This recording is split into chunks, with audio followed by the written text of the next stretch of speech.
Every day you meet men who pretend to be strong, confident tones, loud opinions, and bold gestures. Yet within minutes you can feel something off. The question is, how do you identify weakness before it infects your circle or undermines your influence? Submission through justification. Today, you'll learn the 3 behaviors that instantly expose weak men, so you never mistake noise for power again. A weak man reveals himself the moment he begins to explain. Watch him closely. His instinct is to defend, to justify, to convince you that his every word or decision was correct. He believes that by making you understand him, he will earn respect. But what he doesn't see is that explanation is a subtle form of submission. The need to justify is not born from strength. It comes from fear. Fear of being judged, of being rejected, of being seen as wrong. In any exchange of power, the man who explains himself first is already at a disadvantage. He's no longer in control of the frame. He has handed it over to the one he is trying to please or persuade. When he says, "I only did it because," he signals that your perception of him matters more than his own conviction. This is the essence of weakness, dependency on another's understanding. The strong man never seeks to be understood. He seeks to be obeyed, respected, or at the very least, acknowledged without the need for self-defense. Consider how those with authority operate. They speak less, act more, and leave interpretation to others. Their silence builds tension, and tension breeds power. The moment you feel compelled to justify, you are trying to ease that tension, to bring comfort to those who question you. But comfort is not the language of power. The strong create uncertainty. The weak try to resolve it. The weak man also mistakes communication for control. He thinks if he explains his motives, others will see his goodness or intelligence and follow him. In reality, explanation dilutes command. Each word becomes a crack in the armor, revealing insecurity beneath. The more he explains, the smaller he becomes. Authority demands mystery. The unknown keeps others cautious. Overexposure invites disrespect. Look at how people react when accused or misunderstood. The weak immediately defend themselves. "That's not what I meant. You misunderstood me. I was only trying to help." They rush to repair perception instead of holding ground. The strong man allows the misunderstanding to hang in the air. He lets discomfort work for him. His silence forces others to question themselves. He knows that the one who speaks first often reveals more than necessary. Justification is also a confession of guilt, even when none exists. When a man explains himself, he tells the world he cares about their judgment. He is not centered within himself. His emotions are tied to the opinions of others.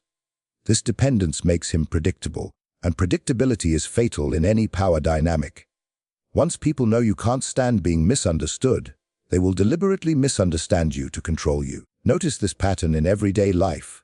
The employee justifies every delay, every error, hoping his superior will see his effort rather than the result. The lover over-explains his actions to prove loyalty, not realizing he only fuels suspicion. The friend who constantly says, "I didn't mean it that way," is not protecting relationships.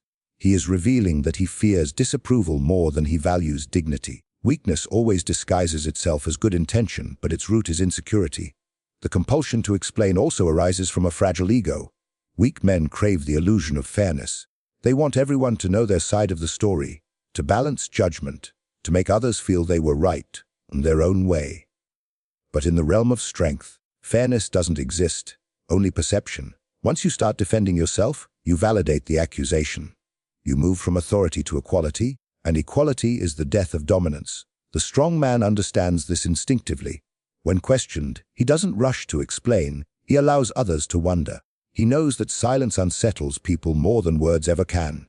When he finally does speak, he chooses his words with precision, not to justify, but to redirect perception. His calmness implies certainty, his restraint implies control. Those who observe him sense power not because he declares it, but because he withholds it. Weak men don't understand the value of restraint. They believe silence means guilt or defeat.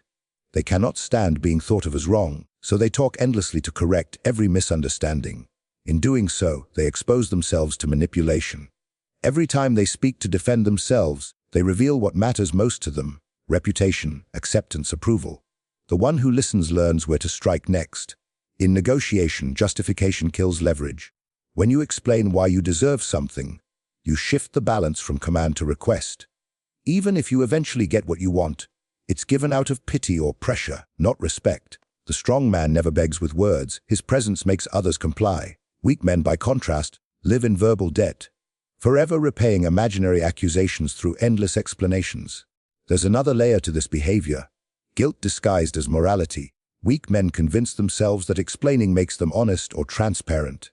They think people will see their openness as virtue. But openness without strategy is vulnerability. When you expose your motives, you give others the blueprint to use them against you. Honesty, when given too freely, becomes self-sabotage.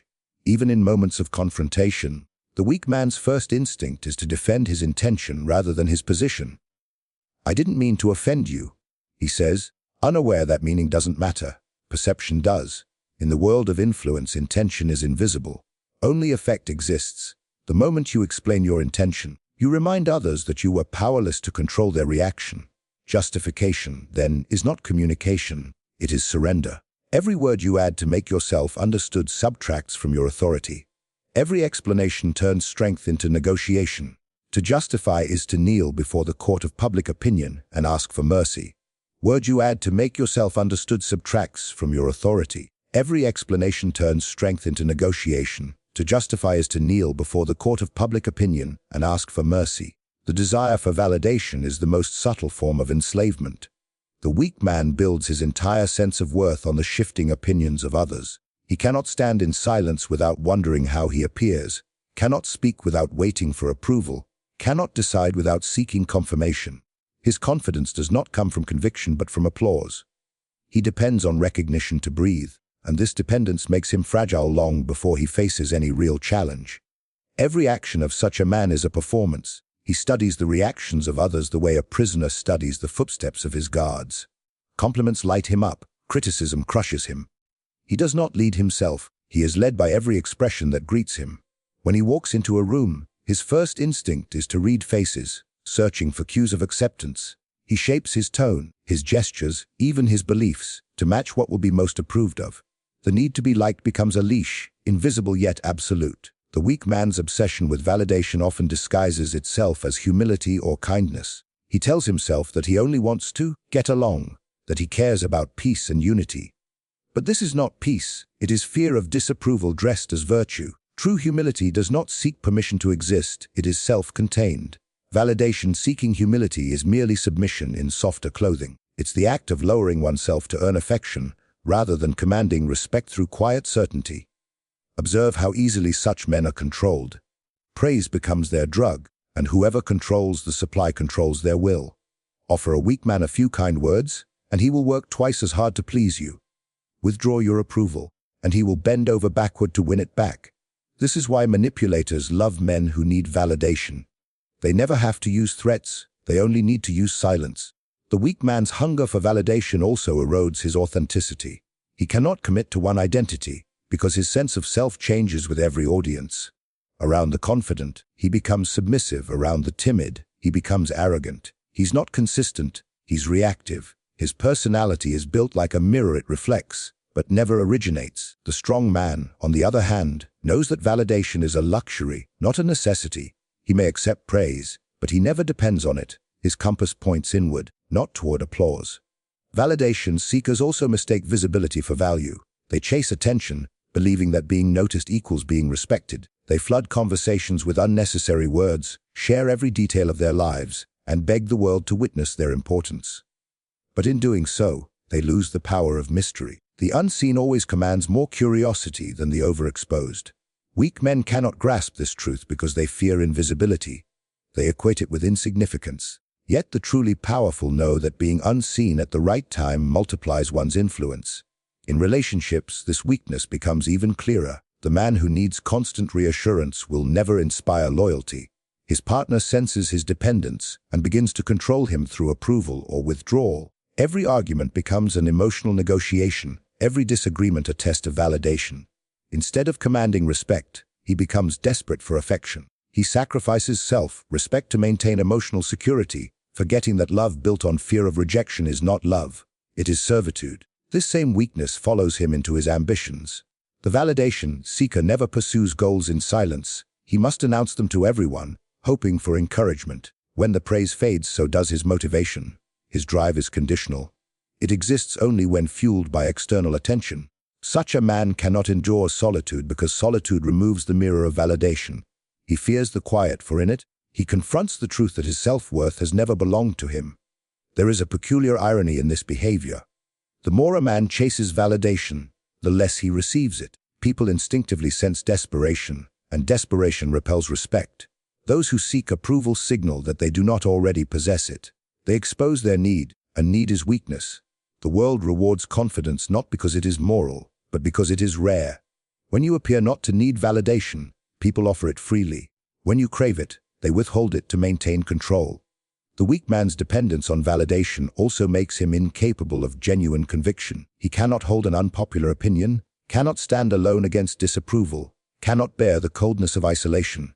To him, social acceptance is more valuable than truth. He will betray his own beliefs to remain liked, and once he does, he becomes hollow. A man who adjusts his principles for applause loses the power to lead even himself. Even in moments of supposed confidence, validation controls him. When praised, he inflates with false courage. He becomes loud, assertive, and self-assured. But only as long as the praise continues. Remove the audience, and he deflates into uncertainty. His self-image depends entirely on being seen. That is why his strength vanishes in private. There is no mirror to reflect the illusion of importance. Weak men fail to understand that validation is a transaction that always costs more than it gives. Each time they seek approval, they hand over a piece of their autonomy. Each compliment received becomes a small chain of dependence. Eventually, their sense of self is owned by everyone they've tried to please. They become prisoners of perception, afraid to offend, afraid to stand out, afraid to stop performing. The strong man's detachment from validation is not arrogance. It is survival. He knows that needing approval makes him predictable, and predictability is the death of control. By appearing indifferent to opinion, he becomes unreadable. By being unreadable, he becomes untouchable. Weak men, however, spend their lives chasing applause that never lasts. They don't realize that every time they seek validation, they confess one truth louder than words, that they cannot validate themselves. A man's emotions are like a fortress. If guarded, they command fear and respect. If exposed, they invite invasion. Weak men do not understand this truth. They believe expression equals authenticity, that wearing the heart on the sleeve is a mark of sincerity. But sincerity is not strength when it becomes self-exposure. The weak man leaks emotion in every direction. Anger, jealousy, excitement, fear, spilling out fragments of his mind to anyone who will listen. He imagines he's being real, but in truth, he's being read. The inability to contain emotion is the surest sign of a man who lacks internal command. Every burst of anger, every defensive tone, every visible insecurity tells the world what controls him. Strong men govern emotion as a ruler governs a city. Nothing leaves the gates without permission. The weak man, however, has no such discipline. His emotions dictate his words dictate his actions, and his actions betray his intentions. His enemies never need to guess his next move. They only need to observe his reactions. You can see emotional leakage in his face before you hear it in his voice. His eyes twitch at small insults. His lips tighten when ignored. His shoulders tense at challenge. The body always reveals what the mind fails to hide. The weak man's body language betrays him long before his tongue does. His emotions pour through gestures, tone, even breathing. Every signal becomes a message to those who understand the language of control, the message that he can be provoked, steered, and manipulated. Weak men confuse emotional transparency with honesty. They think showing their emotions proves they have nothing to hide. But power does not belong to the one who shows everything.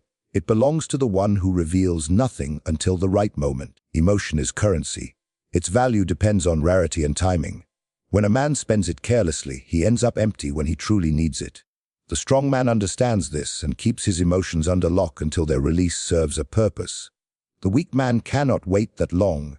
He spends it at the first spark. Observe a weak man in disagreement. He raises his voice, interrupts, explains himself repeatedly, and allows anger to overtake reason. Each reaction hands the opponent another tool. Anger makes him impulsive. Jealousy makes him predictable. Fear makes him submissive. Emotion becomes the map to his weaknesses. Anyone seeking control over him doesn't need threats. They only need to trigger the right feeling. The man who cannot separate his emotions from his actions becomes a puppet controlled by every invisible string of provocation. This emotional leakage often stems from a fragile ego. The weak man believes every challenge is a personal attack. He interprets neutrality as rejection and criticism as humiliation. Instead of viewing obstacles strategically, He internalizes them emotionally. His inability to detach turns every minor setback into an internal war. The result is exhaustion, erratic behavior, and eventual surrender. A man who cannot manage himself will always be managed by others. In conversation, emotional leakage is most dangerous. A man who reacts too quickly reveals what offends him, what flatters him, and what frightens him. The manipulator then uses these cues to shape control. A simple compliment disarms him, a small insult enrages him, and silence confuses him. His emotional instability gives away his emotional map. The strong man, on the other hand, lets his face remain calm even when provoked. His neutrality is his armor. The absence of reaction becomes its own kind of intimidation. Weak men often justify their emotional displays as passion. They claim they're just being themselves. But passion without control is chaos, not authenticity. When a man cannot master his passion, it masters him. Anger, excitement, fear, these are natural instincts, but nature favors those who can weaponize instinct, not those who are enslaved by it. Emotional control is not suppression, it's direction. It's knowing when emotion strengthens strategy and when it destroys it. The weak man doesn't know the difference. In relationships, emotional leakage makes him dependent. He reveals too much too soon, exposes his desires and fears before trust is earned. He mistakes vulnerability for connection, unaware that overexposure breeds manipulation. The one who knows his emotional triggers can command his loyalty, play with his hope, and control his peace. Every confession becomes a rope around his own neck. The man who cannot protect his inner world gives others the power to enter and rearrange it. Even his happiness betrays him. When he's pleased, he shows it too openly, celebrating victories before they are secured. This exposes his ambitions to those who might sabotage them. The strong man conceals both his joy and his pain, not out of coldness but strategy. He knows emotions are information. Whoever controls their flow controls perception. The weak man leaks this information without realizing it, allowing others to predict his moods, manipulate his confidence, and measure his thresholds. The inability to hide emotion also destroys patience. The weak man seeks immediate emotional relief. He must express anger when insulted, must vent sadness when disappointed, must chase excitement the moment it appears. He cannot delay gratification because he cannot endure tension. Yet power grows in tension. It is forged in silence, restraint, and delayed reaction. The man who reacts instantly never builds strength. He merely releases energy without purpose. Emotional leakage turns life into exposure. The weak man lives in constant transparency. Everyone knows when he's upset, when he's pleased, when he's threatened. He calls it honesty, but it is helplessness. A man who cannot hide emotion cannot play strategy. He shows his cards every round, while stronger players watch in silence. His emotions become announcements of his weaknesses. And in the hierarchy of influence, the man whose emotions are visible is already conquered before the game begins. Weak men are terrified of silence because silence exposes them. It strips away all performance and leaves only presence, something they lack. When the room grows quiet, they rush to fill the air with words, jokes, or meaningless chatter. They cannot stand the weight of stillness, because in stillness, their insecurities echo back to them. Silence demands composure, and composure demands inner strength. The weak man has neither, so he uses noise to hide the trembling beneath. In silence, strong men think, weak men panic. The strong use the pause to observe, to measure, to control the flow of tension. They understand that silence is not emptiness. It's pressure, a form of unspoken dominance. The one who can hold silence controls it, but the weak man misinterprets it as danger. He feels invisible, rejected, or irrelevant if no one speaks. So he talks first, revealing more than he should, and surrendering power without realizing it. His need to fill the void betrays his need for validation. The man who fears silence fears himself. This fear extends into every part of his life. In conversation, he interrupts not out of confidence but out of anxiety. He fears the momentary lull, the possibility of being forgotten or outshone. He believes constant words equal control, yet every unnecessary word reduces his influence. He doesn't know that the most dangerous man in any room is often the quiet one, the observer, the listener, the one who doesn't need to announce his presence. The weak man talks to prove he exists. The strong man's existence is proven by his silence.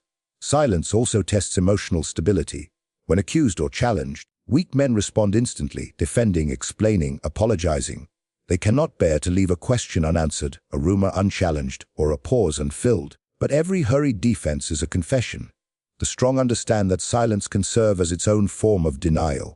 or even a weapon. A calm stare in the face of accusation carries more authority than 1,000 explanations.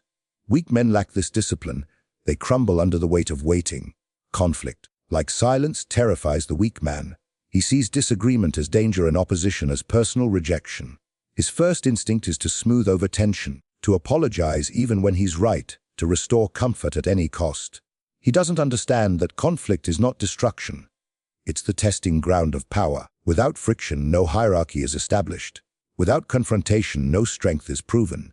But the weak man avoids it all, mistaking peace for safety. And in doing so, he sacrifices respect. Observe how he behaves when confronted. His body language reveals surrender before his mouth does. His shoulders lower, his smile becomes forced. His tone softens into pleading. He is not negotiating, he is submitting. He would rather lose quietly than risk being disliked. This fear of disapproval drives him to accept disrespect. Every time he avoids conflict to keep peace, he teaches others that his boundaries are negotiable. People stop taking him seriously because they know he will not fight for himself. The weak man's avoidance of conflict also infects his relationships. He surrounds himself with people who demand little from him, who never challenge his comfort. He calls it harmony, but it's really stagnation. Growth only happens through resistance. The man who never faces conflict remains emotionally and mentally small. He becomes agreeable to the point of invisibility, liked by all, respected by none. He has mistaken friendliness for strength and compromise for intelligence. In social dynamics, silence and conflict often work together as twin forces of dominance. The one who can hold silence can also command conflict. The weak man fails in both. He fears the stillness that builds tension and the clash that resolves it. He is always in motion, trying to keep the atmosphere light, the tone pleasant, the emotions balanced. But in his effort to please, he removes all gravity from his presence. He becomes predictable, a man who cannot unsettle, and thus cannot influence. Silence and conflict reveal what cannot be faked: composure. The weak man's composure cracks at the first sign of tension. He laughs nervously, shifts topics, or withdraws.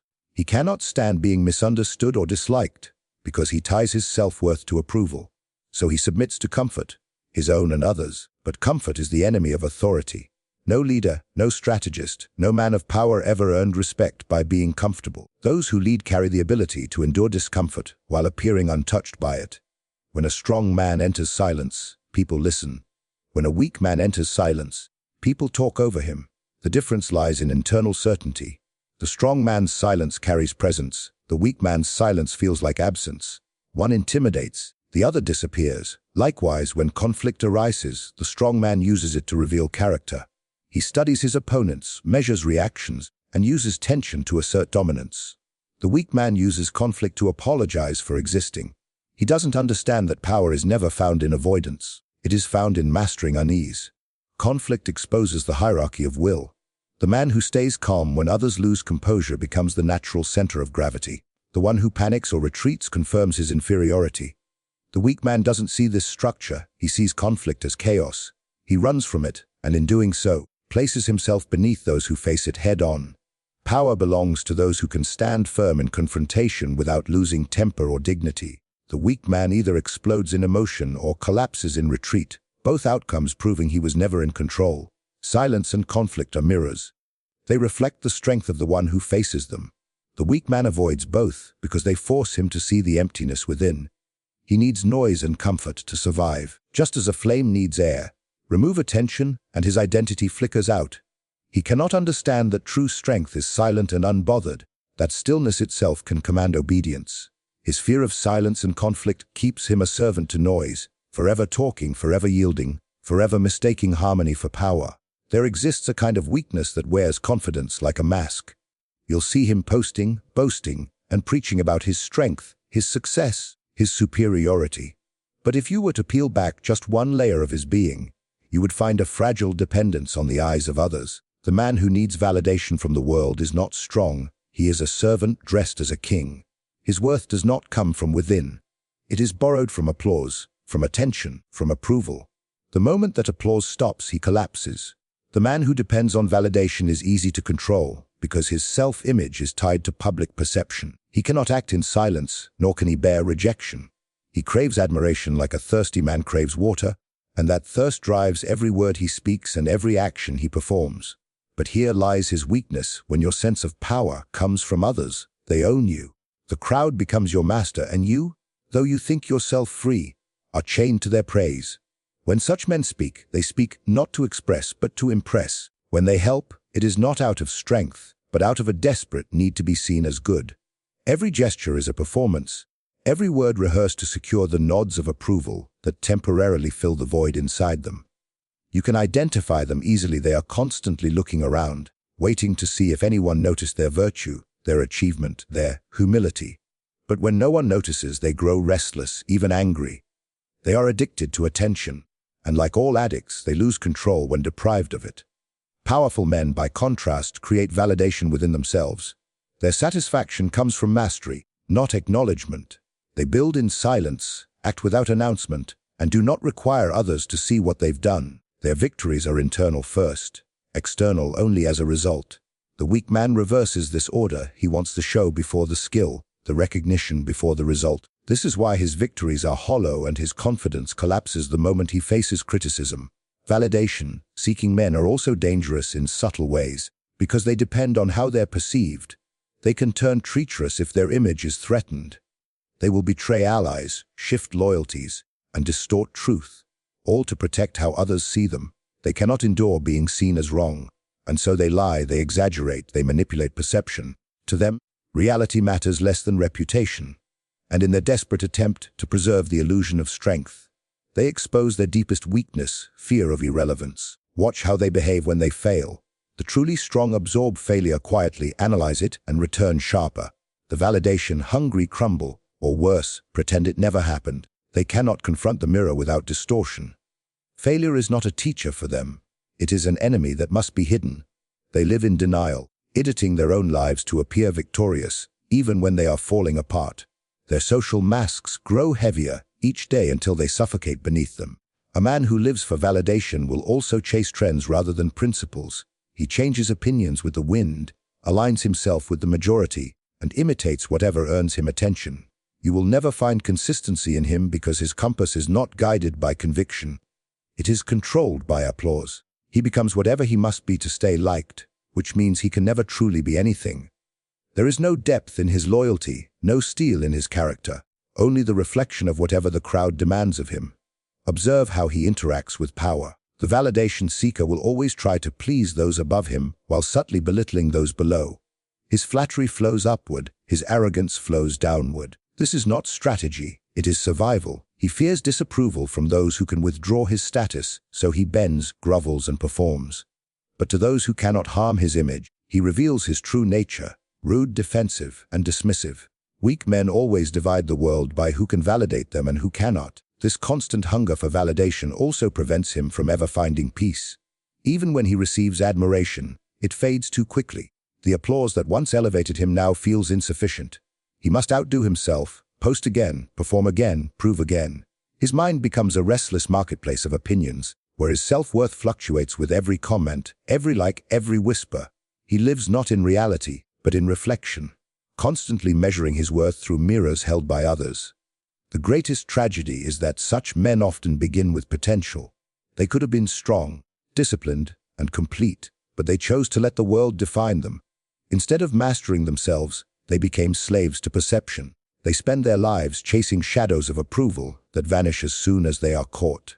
And in doing so, they lose the one thing that could have made them truly powerful, the ability to stand alone, unshaken, untouched by the noise of the crowd.